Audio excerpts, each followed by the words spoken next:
Good morning. Well, it's morning where when I'm recording this. If you happen to come across this video and watch it, it may not really be a morning anymore. That's a very strange sensation of feeling, when you're trying to make a video. You're sometimes not too sure what to greet anymore. But anyway, hello, right? What happened is I'd like to announce that school holiday has started. So the year-end school holiday. Of course, some students have already went on their break, but as a teacher, um, we have some things to clear up, in the end of the year, many things to prepare, review the year, and get ready for the next one.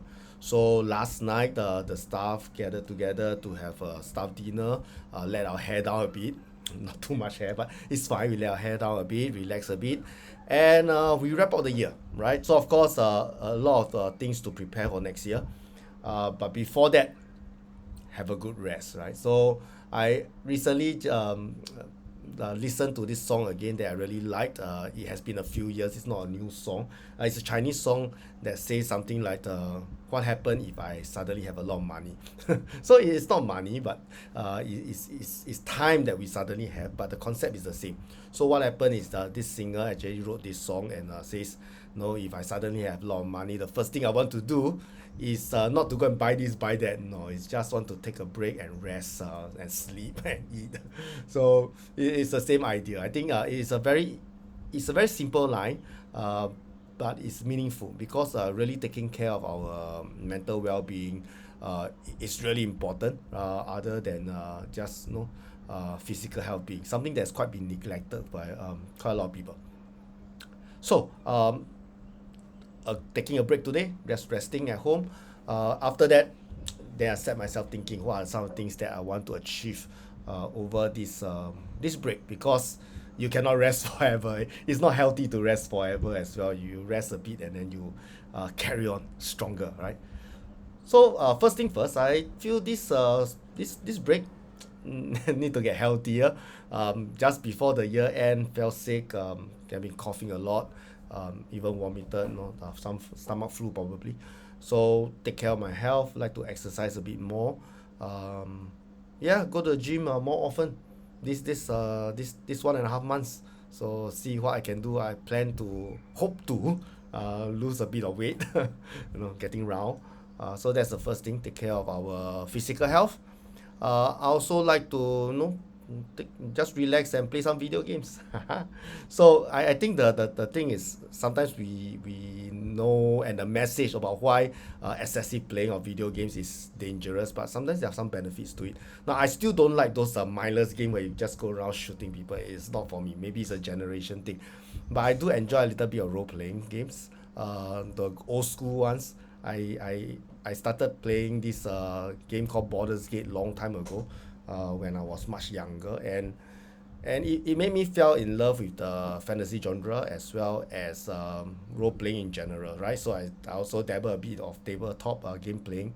So one of the things that attract me to it is two aspects, right? First, I play chess. I like strategy, so I like to plan out, come up with a plan, knows the rules, knows the numbers, work out a strategy and see how it plays out. So when it comes to the tactical combat and so on, things like that, it's satisfying, right? When you come up with a plan, you work out the numbers, you think it works, and you go and see your plan succeed.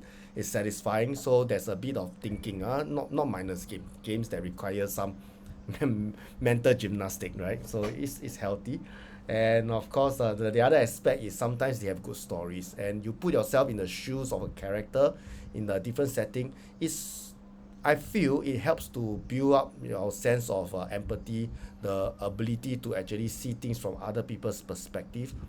Once or twice, not much, but when you try to make yourself imagine yourself in somebody's shoes often enough, uh, you do learn empathy, and that is why role playing is a very powerful tool.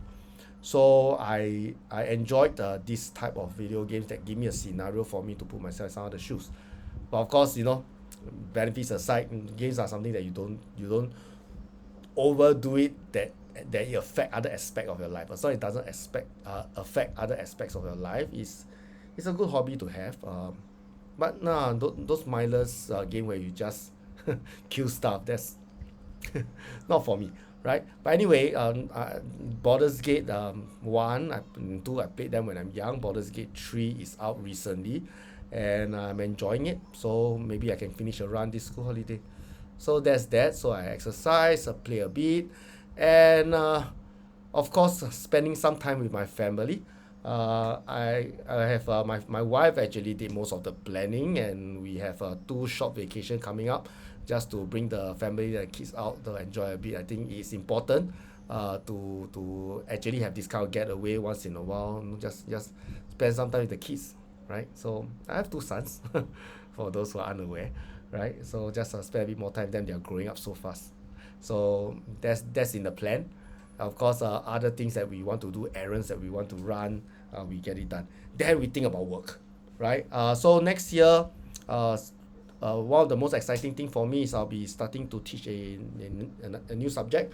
I used to teach mathematics for many years, but I'm a computer engineering graduate, so I am interested in computing since young.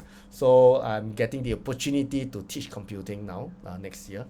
Pretty excited. So I got all the materials. The first thing I need to do is really, the things that I'm going to teach. Of course, the knowledge is something that I'm familiar with, but to organize them in a way that I can present it to my students, that takes a little bit of effort. So I have at least the materials for the first few chapters. I thought I need to spend some time this holiday to sort them out so that I can deliver them properly. So that's the first thing that's on my mind. The next thing, of course, I'll still be teaching some mathematics, and the big project that I'm embarking on next year is to engage my students in dialogue. So those of you who knows, I'm heavily involved in cyber wellness.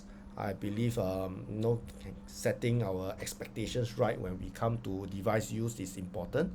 So I like my students to get conversation going, right? Because what happened is most of the time we do know what are the right things and the wrong things, the positive and the negative, and we try to share them with the youth. But of course, the youth experience with the cyber world is going to be quite different from my generation, and the gap will get bigger.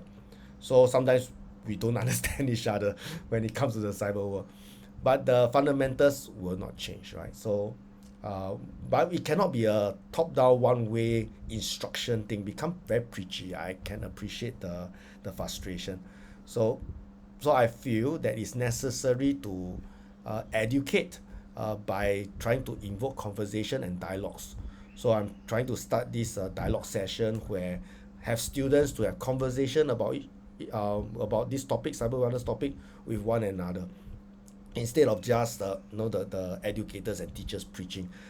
It will be more impactful, more meaningful, I feel. And I'm sure the students, youth, you are well aware of all the positive and negative of the internet, just that you probably need a little bit of assistance in trying to articulate.